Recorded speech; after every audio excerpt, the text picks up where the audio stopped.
Be who you want to be. Is that transatlantic? Transatlantic. Okay, let me figure this out. I want to talk about a Reddit post that I read when I was researching moving to New York. I was Google searching, like, what are the things that you need to know when you move to New York? And literally none of it was helpful except for this one post, and I will put it somewhere on the screen here. What stuck out to me the most, and what I feel like is going to be life advice for me for the rest of my life, is New York begs you to be the most extreme version of yourself. So lean into that because it will help you.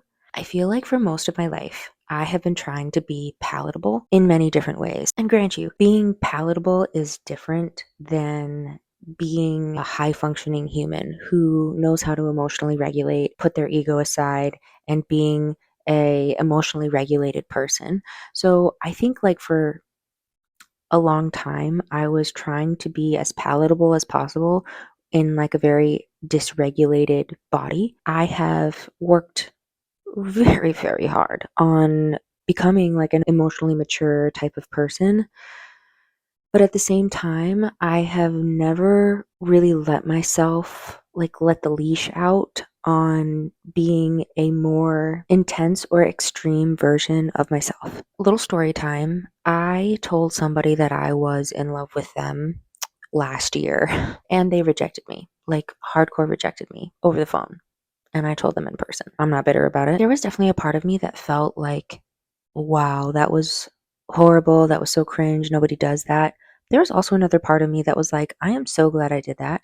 That part of me who needed to express, like, I'm in love with you, had been repressed for like years and years and years.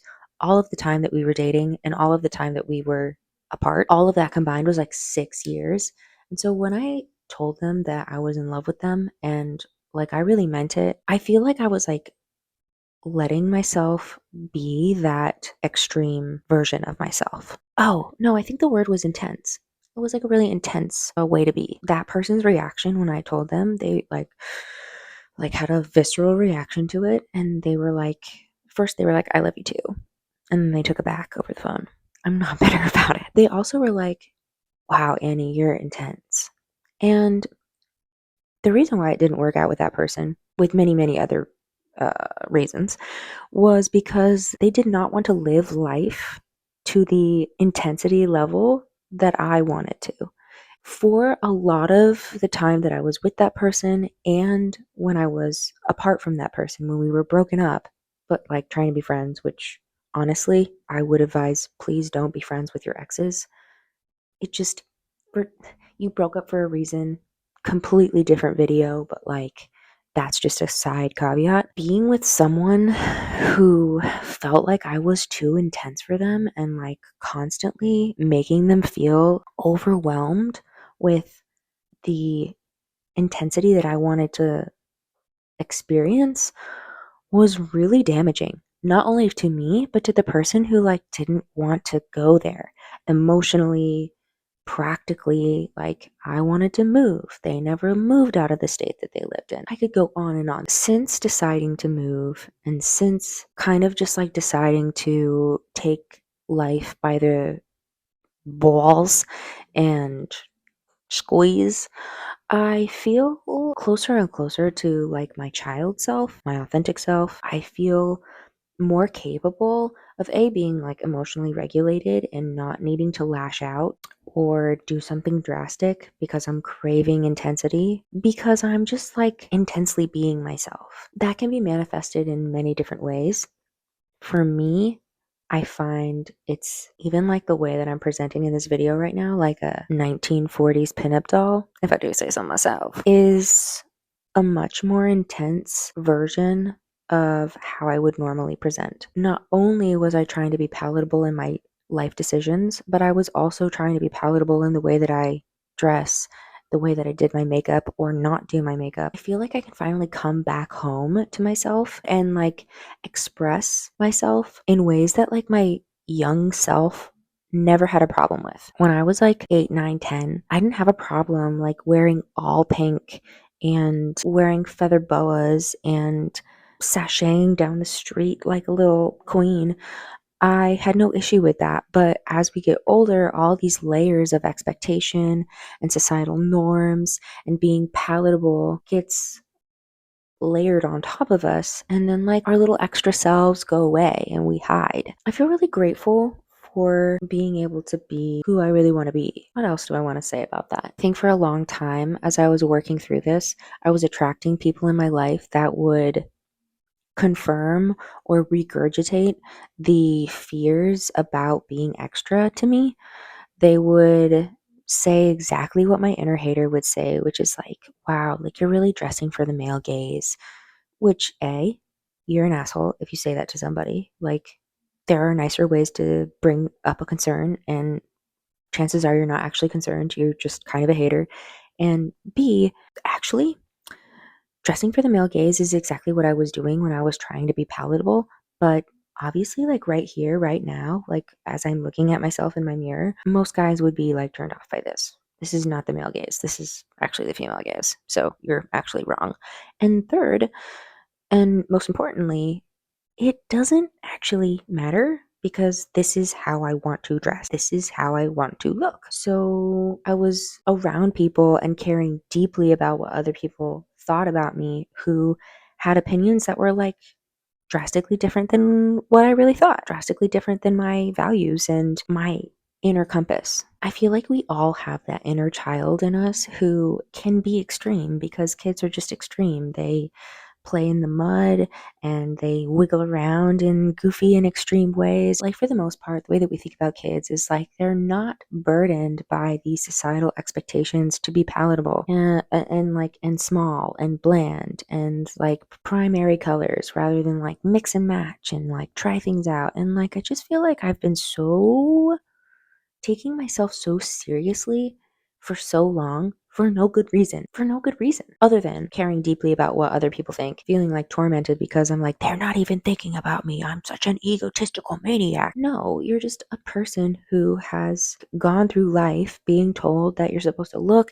and act and dress and behave in a certain way. Tale as old as time. So I feel like one of the ways that I am being more extreme is like in my appearance and in my aesthetic. I am really excited about trying out like a 1940s glam hyper femme aesthetic. Recently, I was really trying to figure out what my style was, and I was like actually trying to be hyper mask almost, but like not doing it very well. Not because like I couldn't be if I wanted to, I'd be a really good daddy, but because it wasn't really authentically me. So it was like everything that I was trying was like kind of half assed aesthetic wise. Like I wasn't wearing makeup and I was letting my grays out and I was like growing out my armpit hair and my leg hair, which is like obviously drastically different than like how I'm presenting right now. And it never felt right, but I was just like, again, taking it really seriously. And also, and this is another video for another day, but I also didn't feel pretty enough to like be hyper femme. I'm a theater kid. I'm a theatrical person. And bringing that into my daily aesthetic and routine of beauty and self-care is really fun and honestly like feels very authentic to me right now. When I was trying really hard to be like a granola tomboy lesbian, it was just like making me feel like a fraud. But I was like, I'm showing my face. So why do I feel like a fraud? And I think it's just because like I didn't really want to present that way deep down. Deep down, my aesthetic goals would be like Sabrina Carpenter meets Lady Gaga meets a 1940s pinup model. Being a more extreme, intense version of yourself is kind of just saying your first impulse with your full chest and letting it just be. And knowing that you can change your mind because, like, life is a stage, life is a play. There's no reason to take yourself so seriously and be like, it needs to be this or it needs to look like a clean girl aesthetic, which also is bullshit unless you like it, unless like that's how you feel like your most authentic self is clean girl aesthetic. For me, it's absolutely not at all. The games we play with ourselves. I will say one last thing before I go about this, which is like I am wearing red lipstick right now, which I absolutely love and feel deeply beautiful and cool and like myself in it.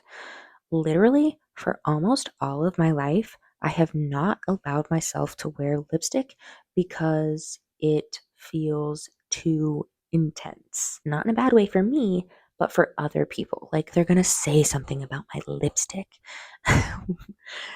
It's such a small thing. It doesn't even matter. But I love how it feels. I love how it looks. And I will be wearing it more. And honestly, I'll be honest with you, it's going to be hard for me to like wear this type of lip in public. It's going to make me feel crazy and like I stick out like a sore thumb. And it's going to be like, I don't have big enough lips for this. This is cringe. Because these are all of my inner critics. That's what they say. But you know what? It doesn't matter because I like it.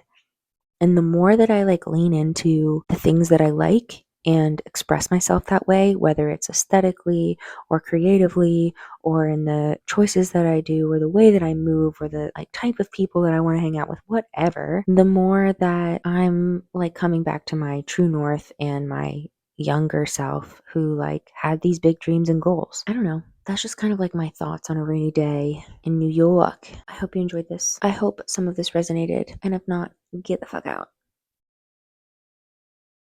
Just kidding.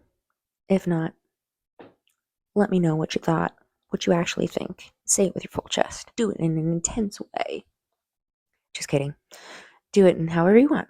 Okay, I'm gonna go make breakfast, but I hope that you chew on some of these things that I'm saying. You're picking up what I'm putting down. I will chat with you soon. Bye.